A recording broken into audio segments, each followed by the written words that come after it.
श्रीशैले दयापात्रं दीभत्यादिगुणार्णवं यतीन्द्रप्रवणं वन्दे रम्भजामाधरं मुनिं लक्ष्मीनाथसमारम्भां नादयामुणमद्भयाम् अस्मदाचार्यपर्यन्तां वन्दे गुरुपरम्परां भक्तामृतं विश्वजानूनमोदनं सर्वार्थं श्रीषडगोपवाङ्मयं சகசசாகோபனிஷத்சமாகமம் நமாம்யகம் திராவிடவேதசாகரம் திருவழுதினாடென்றும் தென்குருகூரென்றும் மறுவினியவன் பொருணலென்றும் அருமறைகளந்தாதி செய்தான் நடியினைய எப்பொழுதும் சிந்தியாய் நெஞ்சே தெளிந்து ஏய்த்த பெருங்கீர்த்தி ராமானுஜமுனிதன் வாய்த்த மலர்பாதம் வணங்குகின்றேன் ஆய்த்த பெரும் சீராச் சடகோபன் செந்தமிழ் வேதம் தரிக்கும் பெறாத உள்ளம் பெற.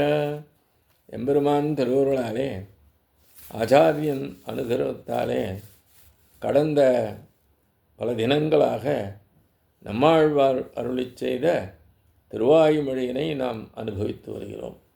இன்றைய தினம் நாம் காண இருப்பது முதலாம் பத்து, 10ஆம் பதிகம், 2ஆம் பாசுரம். கண்ணுள்ளே நிற்கும் காதன்மையால் தொழில் எண்ணிலும் வரும் எண்ணெனில் வேண்டும் மண்ணும் நீர் பெரியும் தன்வாயும் விண்ணுமாய் விரியும் எம்பிரானிய. கண்ணுள் நிற்கும் காதன்மையால் தொழில் எண்ணிலும் வரும் எண்ணெனி வேண்டுவோம் மண்ணும் நீரும் எரியும் நல்வாயும் விண்ணுமாய் விரியும் எம்பிரானையே. மண்ணும் நீரும் எரியும் நல்வாயும் விண்ணுமாய் பூமி முதலிய பஞ்சபூதங்களையும் சரீரமாக கொண்டவனை கொண்டு விரியும் ஜகத்தாக நம்பு பரப்புகின்ற எம்பிரானை எம்பெருமானை காதன்மையால் தொழில் பக்தியோடு தொழுதல். கண்ணுள்ளே நான் காணும்படி அவன் இருப்பான். எண்ணிலும் வரும் 1, 2 என்று எண்ணினாலும் அவன் முன்னே வந்து நிற்பான். என் இனி வேண்டுவோம், இனி என்ன குறை நமக்கு என்பதாக இப்பாசுரத்தின் சொற்களுக்கான பொருள் அமைந்துள்ளது.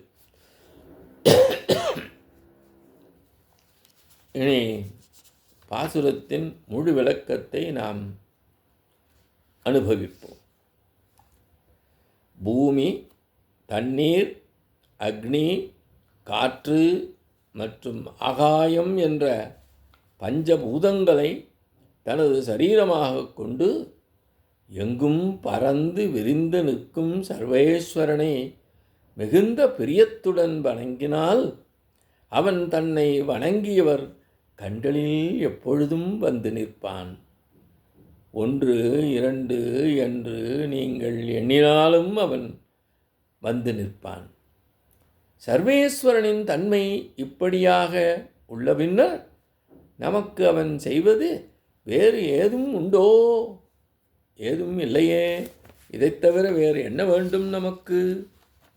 பரம பக்தியுடன் தொழுதால் அவர்களின் கண் விட்டத்தை விட்டு அப்பால் செல்லாமல் அவன் தன் திருமுகம் காட்டுவான். பரபக்திக்கும் எண்ணுதலுக்கும் ஒரே போன்று தன் திருமுகம் காட்டுவான் என்று இந்த பாசுரத்திலே அருளிச் செய்துள்ளார். பரம பக்தியுடன் தொழுதால் அவர்களின் கண்விட்டத்தை விட்டு அப்பால் செல்லாமல் அங்கேயே இருப்பான்.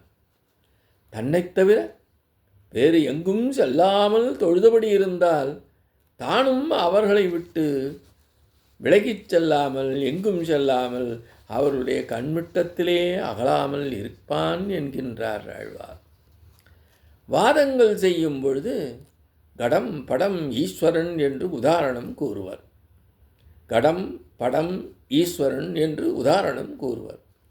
இவ்விதம் கூறும்போது ஈஸ்வரன் தனது உள்ளத்தில் நம்மை இல்லை என்று கூறாமல் இவற்றுடனாவது அவன் விட்டானே என்று எண்ணி அவனிடம் வருவான். 24வது தத்துவம் அசித், 25வது தத்துவம் ஆத்மா. ஆக 26வது தத்துவம் ஈஸ்வரன் என்று வேதாந்திகள் கூறுவர். நாம் அவனை எண்ணாத போதும் அவன் நம் கண்முன்னே வந்து நிற்பான். 21, 22, 23, 24, 25, 26 என்று நாம் எண்ணியபடியே இருந்தால் 26 என்னும்பொழுது அவன் இங்கு வந்து விடுவானாம். பொங்குபுலன் 5, பொறி 5, கர்மேந்திரம் 5, பஞ்சபூதம் 5, ஞானேந்திரியம் 5, ஜீவாத்மா பரமாத்மா என்று உள்ளது. ஆகவே வேதத்தில் உள்ள 26வது தத்துவமாக எம்பெருமான் பரமாத்மா பேசப்படுகின்றான்.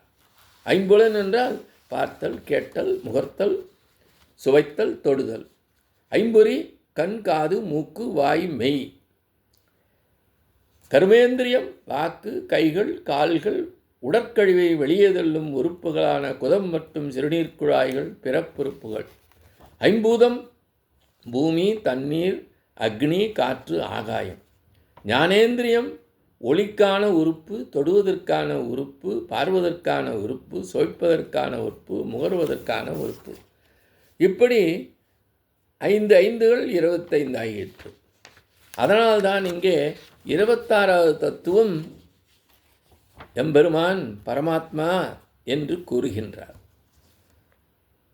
கண்ணுக்கு தோன்று அருள்வாளிப்பதை விடவும் நம் கண்களுக்கு தெரியாமலேயே மறைந்து நின்று அருள்வாளிப்பது இறைவனின் சிறந்த பண்பாகும் என்பது அனைவரும் அறிவோம்.